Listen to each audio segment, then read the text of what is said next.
Kwa sala na wapa pole kwa ajili ya kifo cha Steven Chalamila. Miaka mingi iliyopita 77, wakati wengine hamjazaliwa, Askofu Mkuu Desmond Tutu wa Afrika Kusini aliongoza sala ya maziko ya mwanaharakati na mwanasiasa kiongozi Steven Biko, ambaye aliuawa na utawala wa ubaguzi wa Afrika Kusini.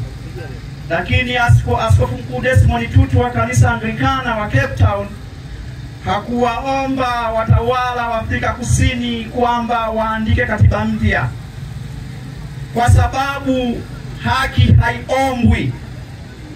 Sasa tupo katika kipindi kigumu sana cha kudai haki katika nchi yetu.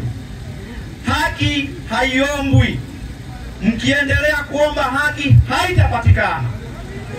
Kwa hiyo ni wajibu wetu viongozi wa kanisa kuwaambia Wakristo na waumini wote, tunarudi katika historia yetu ya kanisa kuongoza mapambano ya kupigania haki katika nchi hii.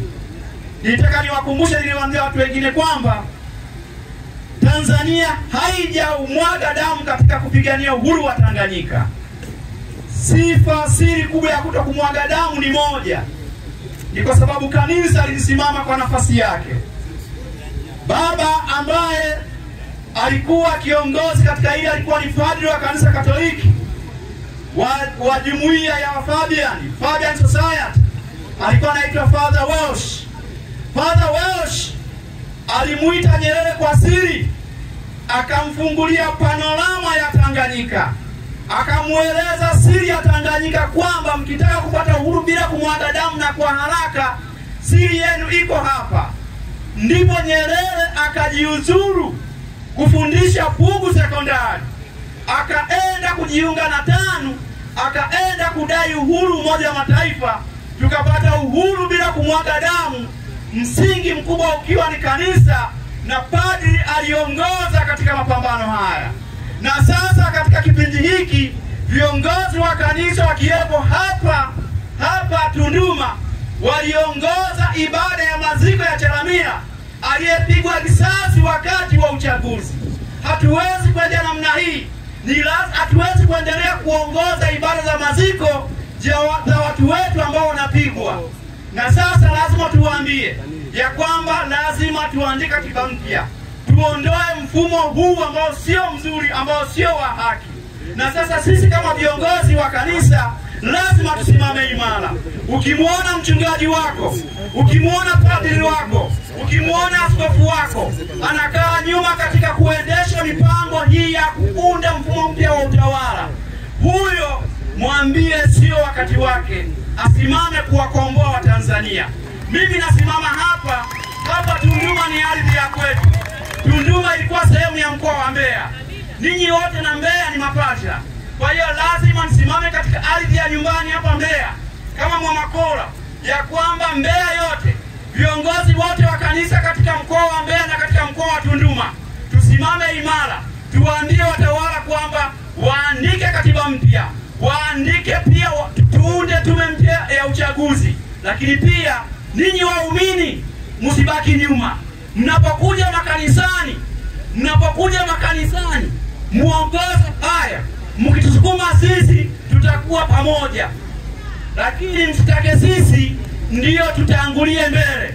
Ninyi mkiwa mbele, sisi wachungaji na maaskofu tutakuja nyuma yenu na kuwakemea watawala waache kunyanyasa wananchi, waandike katiba mpya.